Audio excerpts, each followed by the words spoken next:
Hi, I'm Kate Thorson, Paris Associate at First Presbyterian Church of Birmingham, Michigan. I serve to work with our foster adoptive families partnerships here with this congregation, but I also get to coordinate the statewide network of Faith Communities Coalition on Foster Care. Our purpose is to help raise awareness and invite involvement on behalf of our 13,000 children here in Michigan in foster care. Many are our most vulnerable and invisible youth in our midst. And so I would like to invite you to consider ways you can make a positive difference and see this presentation that we offer.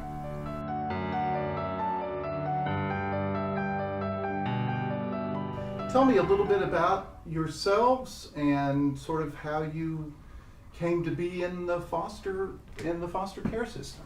Mm-hmm. You can go first. I'll go first. Yeah, so my name is Justin Black. I entered the foster care system at 9 years old. Grew up in Detroit pretty much my whole life until about 17 to 18 years old. And I entered the foster care system largely due to what I believe is mental health issues in my family going unresolved for generations and generations, where there were domestic violence in my family and substance abuse. And at 9 years old, my mom and my family was forced to put me in the foster care system. So that was basically how my journey in the system began, and spending 12 years in the system from there. So. Mm-hmm. Yeah, and I entered foster care at 13, but before that, my biological mother died by suicide, and I actually just found out that my grandma also did, which is her mother. But when she died, I went and lived with my biological father, who was mentally, physically, and sexually abusive of myself for about 8 years. And then when I was taken away from his house, I went and lived with my aunt and uncle, so it was more of a kinship placement. But then I lived with them for about 5 years until she kicked me out my junior year of high school. And then I had to I was in foster care this whole time, but I went and lived with the foster family. And so that was my first introduction to living with people that I didn't necessarily know my whole life. And then they actually ended up adopting me at 26. Mm-hmm. What was it like being in foster care? That's a hard question to answer. I mean, it's a roller coaster. It's highs, it's lows. Mm-hmm. But if I could say what almost every foster youth or youth who've experienced foster care has in common, we have a lot of questions about, biological family. Why didn't my parents want me? Why wasn't my mom there for me? Why wasn't my dad there for me? So you'll spend almost your whole life questioning your identity, what you're going through, because that foundational piece of parental figures a lot of times isn't there, especially if you are adopted or you are being fostered. And even if you are adopted, sometimes you have that question, why didn't the people who gave birth to me, why didn't they want me? Of course, some people have different situations where your parents might have passed away, but for the largest reason why people are in foster care is because of neglect. So in my opinion, you have that question and you're trying to fill that void in so many different ways, and unfortunately a lot of times it's unhealthy ways, but yeah. Mm-hmm. And I would say for the both of us, even though we've had very negative experiences during the time we were in foster care, I would also say that foster care essentially saved us, Mm-hmm. because it got us away from those environments that were really detrimental to our health, to our well-being, and I know for a fact we wouldn't be who we are today without actually going into foster care, because we were both exposed to a different way of life, a different way of thinking. I was exposed to my foster family, who ended up being my adoptive family, and changing my entire paradigm and everything that I know and believe to be true. And also I became a Christian because of them. So, and I know that you built your faith also because of your foster family and different experiences. So I would definitely say it's something that saved the both of us. What kind of people do you think should become foster parents? Well, first, I feel like everybody has a role in care. There are so many qualities that there are so many qualities that go into being a foster parent, but every single person has a role in the system, whether they are a mentor, a tutor, an advocate, a coach. Everyone has a role in serving youth who've experienced foster care, people who've experienced trauma, but specifically those who have the abilities to be foster parents. I mean, first, it requires just people who can have a good support system for themselves, not for the youth, but for themselves. Maybe have a church behind them, a group of people, families, someone who can be behind them to support them, and not have the superhero approach where you're going to save a child, but really have a calling on your heart to do the work of helping 1 or 2 or 3 or 4 of the 400,000 plus who are in care today. So really it requires you to have a good heart and a heart for serving. And if you have that heart for serving, then you are qualified to be a foster parent. But you do need those people behind you and that community behind you. But it really just requires you to have a good heart and remember your why. And that why should ultimately be to serve. And I would always mention consistency. That is the biggest quality for me. And even with my now adoptive parents, for the both of us, I think that's had the biggest impact on us individually and even together as a couple, just watching my foster family and how consistent they are in everything that they do and they say. And I think everybody, all humans, need consistency in their life, and especially with foster youth not having that as a child and things constantly changing or chaos. And if you go into a home where there is that consistency in what they say and what they do, even if it comes down to punishment, there's just consistency in your word and your promises and all these other things. I think that was the biggest thing for me. What would you say to someone who's considering fostering or adopting? Wow, it's so many things I would say. I would just have so many conversations with them about our story and about what we've gone through. But if I could say one thing, I would say the power of autonomy is very important in that, you becoming a foster parent, it won't always turn out the way you want.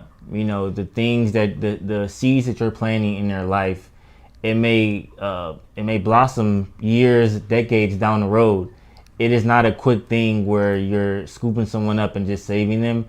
It may take years and years, and it may take them going through so many different things and transitioning out of your house and becoming an adult. It may take them being like a 30-year-old saying, now I get it. I get what you were trying to say. I get what you were trying to teach me.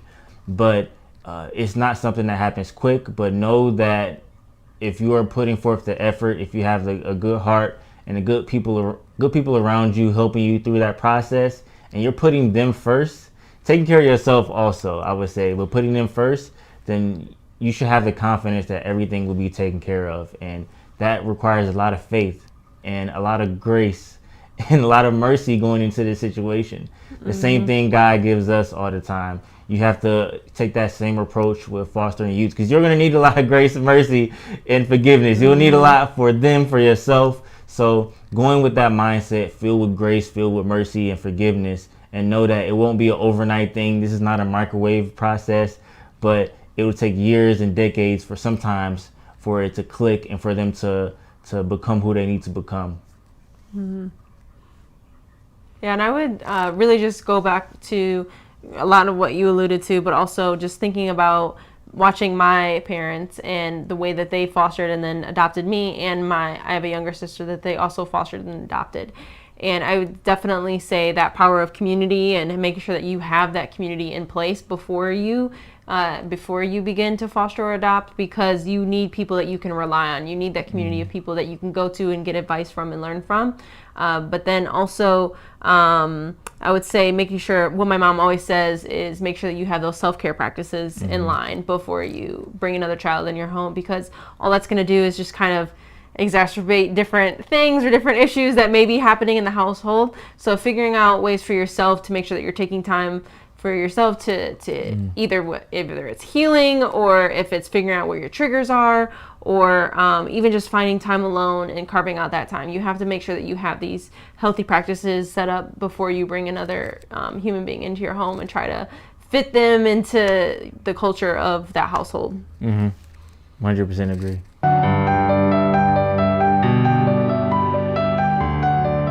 So we get active in foster care and then adopted our 3 kids, frankly, because we wanted to give back and we wanted to help. So we had been talking for a long time about how do we help people, and we had been contributing financially and with our time to certain missions, but we ultimately reached a point where we felt like it just wasn't enough for us. We wanted to be able to give more and find people who needed more help, and frankly that we could help in a more meaningful way. So we decided to enter into the foster care process, and ultimately we benefited from 3 wonderful and amazing daughters who were put in front of us on a path, and we have just really enjoyed helping them. And frankly, as things have gone, people have said to us many times, aren't those girls so lucky to have you? And really what I always say is we're so lucky to have them, because they have taught us more about resilience and bravery and their ability to give back than I think we ever knew about. So really we took this on as an opportunity to help, but we've received a lot of help back from them as well in the process.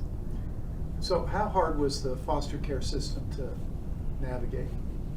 I would say that it is not always an easy process, I'll be honest, but I think with the right resources and support, you can find the right people to talk to help answer all the questions that you might have, to help remove roadblocks if they're in the way, to talk to people who have gone through it, which is really important. Because at the end of the day, it is a very personal conversation and decision that you're making.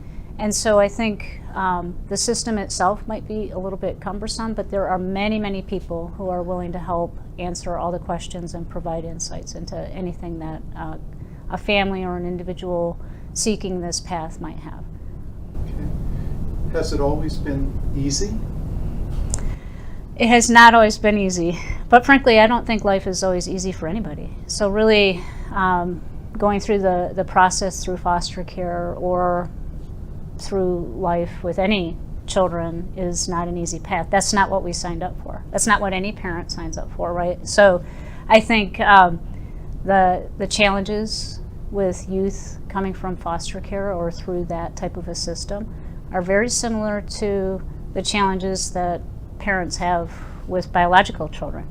So it might just be coming a different way, but again, I think there are always solutions to problems, and I think at the end of the day, the challenges that you face going through the foster care process are the same as the challenges you face not going through the foster care process.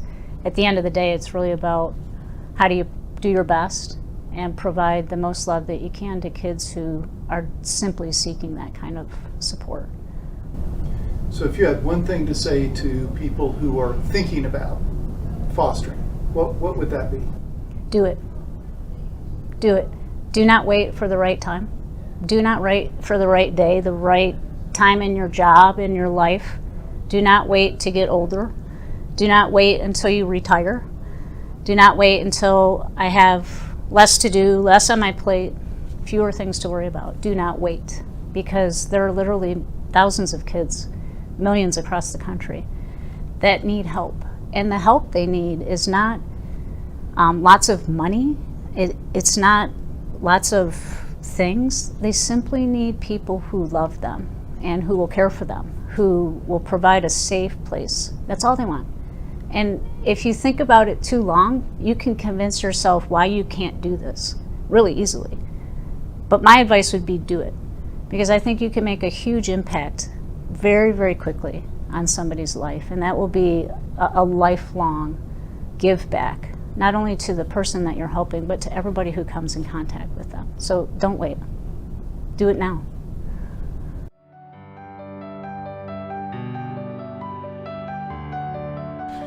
So by now, I hope you might be asking, how can I be involved? How can I make a difference? There's all kinds of ways. There's a whole spectrum. If you have just a minute a day, you can pay attention to what is going on for a foster child. You might be reading something in the paper or catching something on the news about children in foster care. You can pray for one of these children whose pictures you're seeing.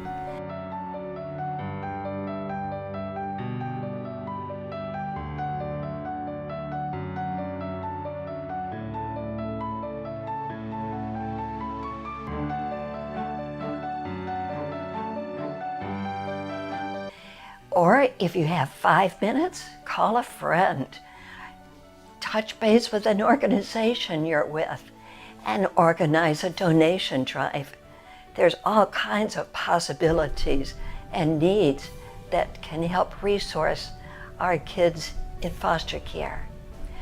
If you have even more time, perhaps 2 or 3 times a month, you could become a trained mentor to be that anchor for a young person, a person that they can trust and touch base with, who cares.